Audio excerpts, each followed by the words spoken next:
So let's continue with Roald Dahl and the Magic Finger. What had happened last? Oh, yes. Mr. and Mrs. Gregg had gone into the tree and then made a house in a tree, a nest, and they were comfortable. Then they decided to go for a fly. And what did they see?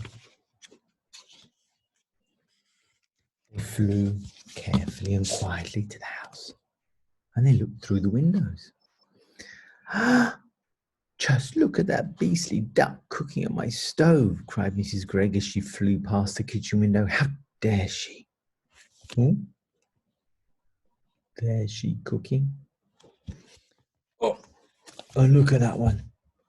He's holding my lovely gun, shouted Mr. Gregg. One of them's lying in my bed, yelled William, looking in the top window. Oh, this side, sorry, children. He's asleep in the bed. One of them's playing with my electrical train set, shouted Philip. So the birds were in the house. Oh dear, oh dear, oh dear, said Mrs. Gregg. They've taken the whole house. We shall never get it back. And what are we going to eat? I am not eating worms, said Philip. I'd rather die. Or slugs, so added William. Mrs. Gregg took the two boys under her wings and hugged them. Don't worry, I can mince it all very fine. You won't know the difference. Lovely slug burgers and delicious worm burgers. Oh no, cried William. Never, said Philip. Disgusting, said Mr. Gregg. Just because we have wings, we don't have to eat bird food. We shall eat apples instead. Our trees are full of them. Come on, let's go. So off they went. Off they went to find the apples in the apple tree. But it wasn't easy. Have you tried eating an apple without holding it? Every time you get your teeth into it, it rolls away from you. In the end, they could only get a small bite each. And so it got dark and they all went back to the nest and fell asleep. It must have been about this time that me, back in my own house, picked up the telephone and tried to call Philip.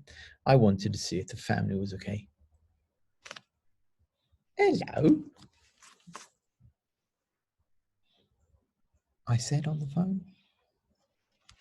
What was the answer, do you think? Quack, quack, quack, quack.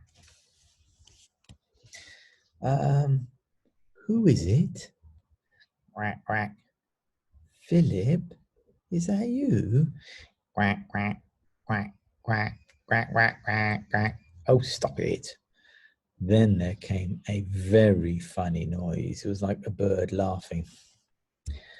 I put down the telephone ever so quickly. Oh dear. The magic finger. What has it done to my friends? That night, while Mr. and Mrs. Gregg and Philip and William were trying to get some sleep up in the high nest, the great wind began to blow. The tree rocked from side to side, and everyone, including Mr. Gregg, was afraid the nest would fall out of the tree. Then came the rain. It rained, and it rained, and it rained, and it continued to rain.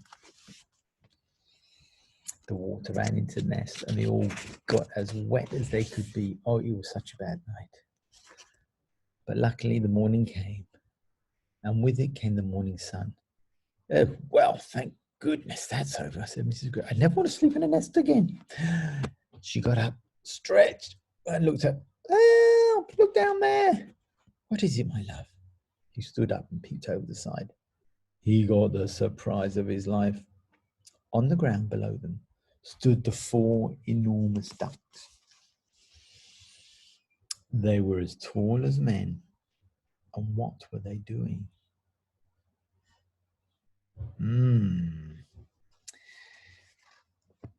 One had Mr. Gregg's gun, one had Philip's gun, and one had William's gun. The guns were pointing at the nest. No, no, no, don't shoot me, please, please, don't shoot, shouted Mr. and Mrs. Gregg. Why not? It was the one that wasn't holding a gun. You're always shooting at me. Oh, that's not the same. We're allowed to shoot ducks. Who allows you? Asked the duck. We allow each other. Oh, very nice, said the duck. And now we are going to allow each other to shoot you. I would have loved to have seen Mr. Gregg's face. Oh, please, my two little children are here with us. You wouldn't shoot my children. Yesterday you shot my children, said the duck. You shot all 6 of my children. So, who's going to get shot? Rewind a bit in the story and think of those funny things to eat. The burger. What funny food can you think of? Try the work I set you below. See you later.